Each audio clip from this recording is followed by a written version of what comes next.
अगर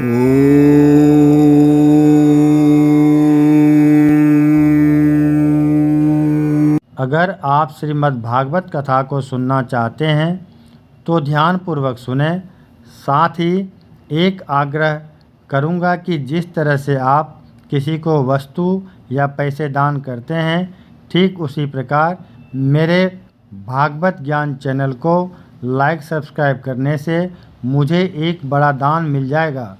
और अगली अध्याय को सुनने या पढ़ने के लिए घंटी पर जाकर ऑल कर दें और कथा का आनंद लें। ओम श्री गणेशाय नमः। ओम नमो भगवते वासुदेवाय। कृष्णं नारायणं वन्दे कृष्णं वन्दे भजप्रियं। कृष्णद्वैपायनं वन्दे कृष्णं वन्दे पृथासुतं। श्रीमद्भागवत महापुराण द्वितीय स्कंद अथ प्रथमोध्याय। आपने पिछले अध्याय में तो सुन ही लिया होगा परीक्षित का अनशन व्रत और सुखदेव जी का आगमन किस प्रकार हुआ था और मरणासन मनुष्य को क्या करना चाहिए थोड़े ही समय में।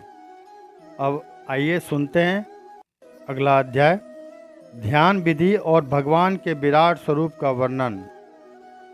ओम नमो भगवते वासुदेवाय। श्री सुखदेव जी ने कहा, परीक्षित, तुम्हारा लोक हित के लिए किया हुआ यह प्रश्न ही उत्तम है। मनुष्यों के लिए जितनी भी बातें सुनने, स्मरण करने या कीर्तन करने की है, उन सब में यह श्रेष्ठ है। आत्मज्ञानी महापुरुष ऐसे प्रश्न का बड़ा आदर करते हैं। राजेंद्र, जो गृहस्थ घर के काम धंधों में उलझे हुए हैं, अपने स्वरूप को नहीं जानते, उनके लिए हजारों बातें कहने, सुनने एवं सोचने करने की रहती है। उनकी सारी उम्र यूं ही बीत जाती है।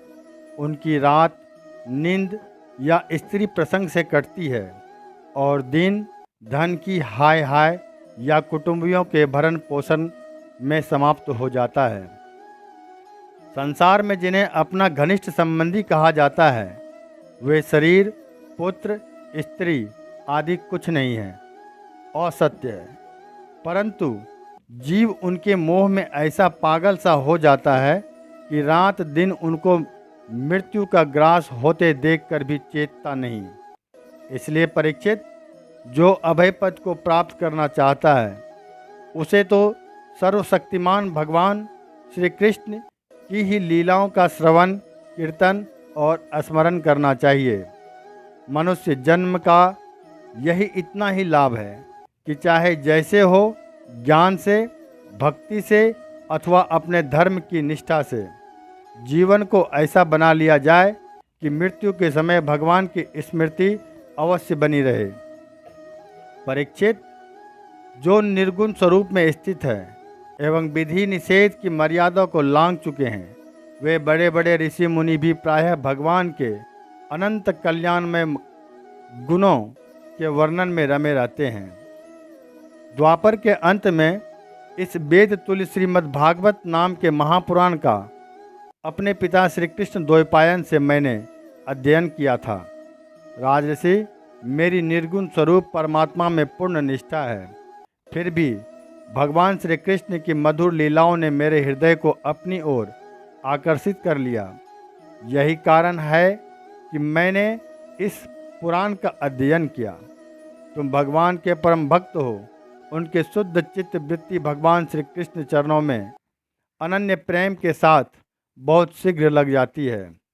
जो लोग लोक या परलोक की किसी भी वस्तु को इच्छा रखते हैं या इसके विपरीत संसार में दुख का अनुभव करके जो उससे विरक्त हो गए हैं और निर्भय मोक्ष पद को प्राप्त करना चाहते हैं, उन साधकों के लिए तथा योग संपन्न सिद्ध ज्ञानियों के लिए भी समस्त शास्त्रों का यही निर्णय है कि वे भगवान के नामों का प्रेम से संकीर्तन करें।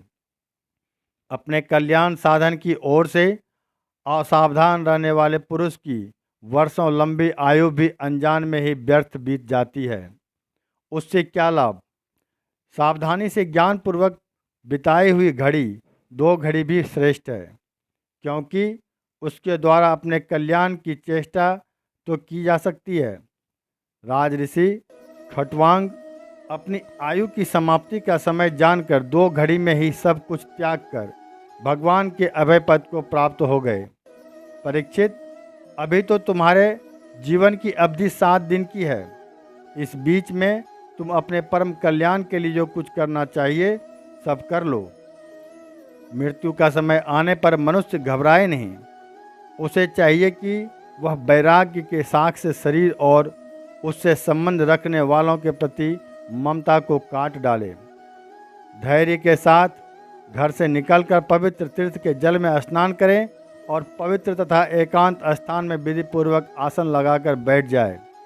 तत्पश्चात परम पवित्र ओम इन 3 मात्रा से युक्त प्रणव का मन ही मन जप करे।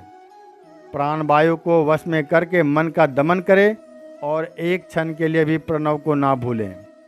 बुद्धि की सहायता से मन के द्वारा इंद्रियों को उनके विषयों से हटा ले और कर्म के वासनाओं से चंचल हुए मन को विचार के द्वारा रोक कर भगवान के मंगलमय रूप में लगाएं। स्थिर चित्त से भगवान के श्री विग्रह में से किसी एक अंग का ध्यान करें।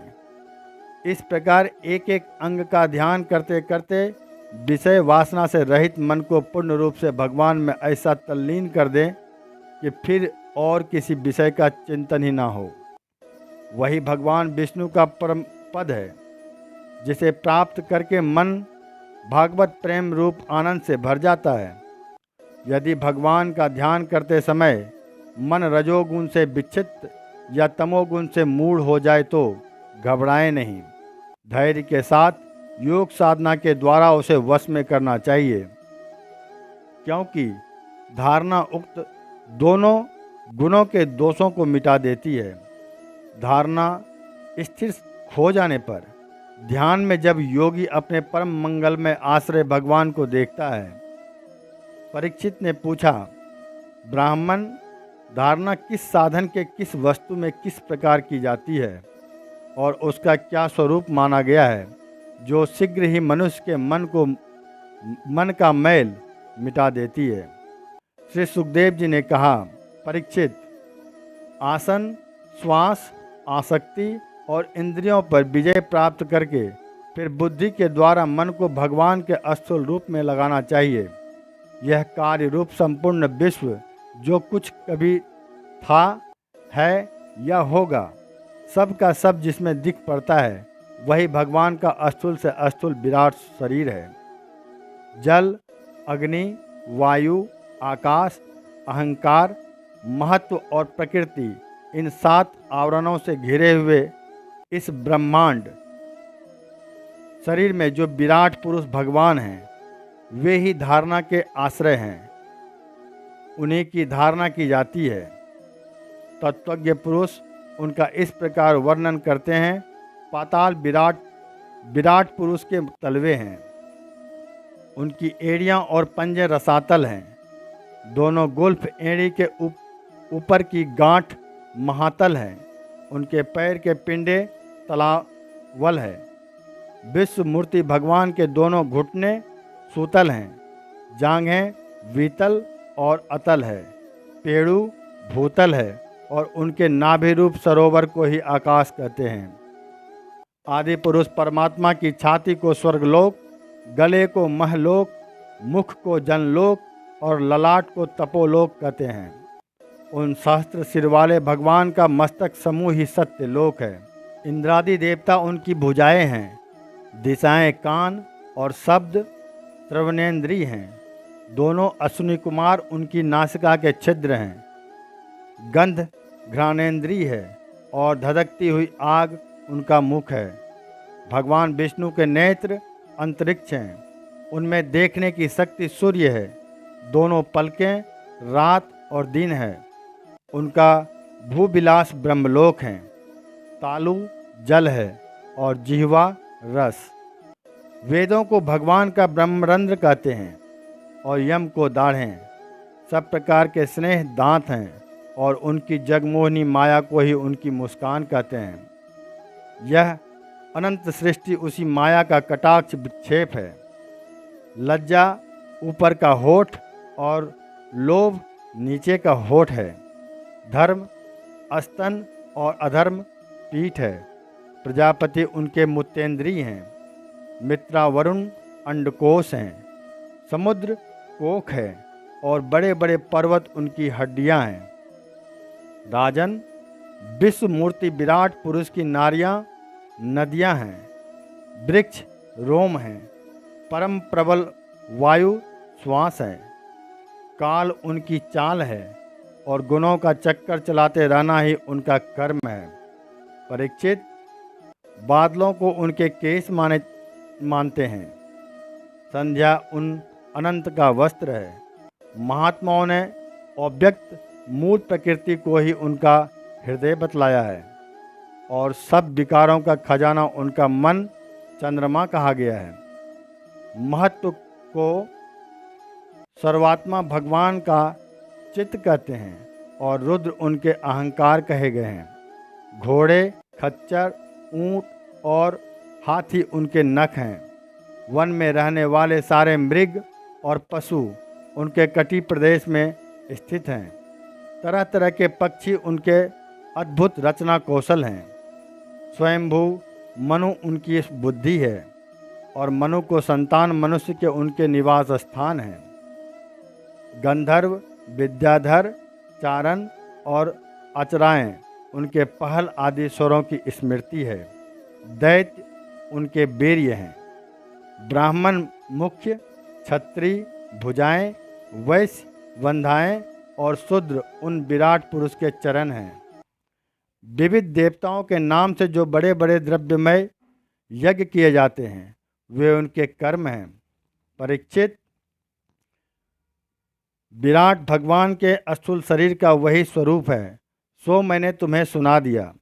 इसी में मुमुक्षु पुरुष बुद्धि के द्वारा मन को स्थिर करते हैं, क्योंकि इससे भिन्न और कोई वस्तु नहीं है।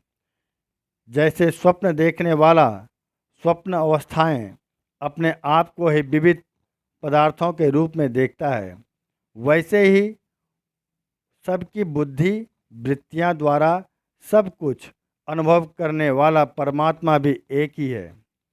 उन सत्य स्वरूप आनंद निधि भगवान का ही भजन करना चाहिए। अन्य किसी भी वस्तुओं में आसक्ति नहीं करनी चाहिए, क्योंकि यह आसक्ति जीव के अधः पतन का हेतु है। अब नेक्स्ट अध्याय अगली वीडियो में।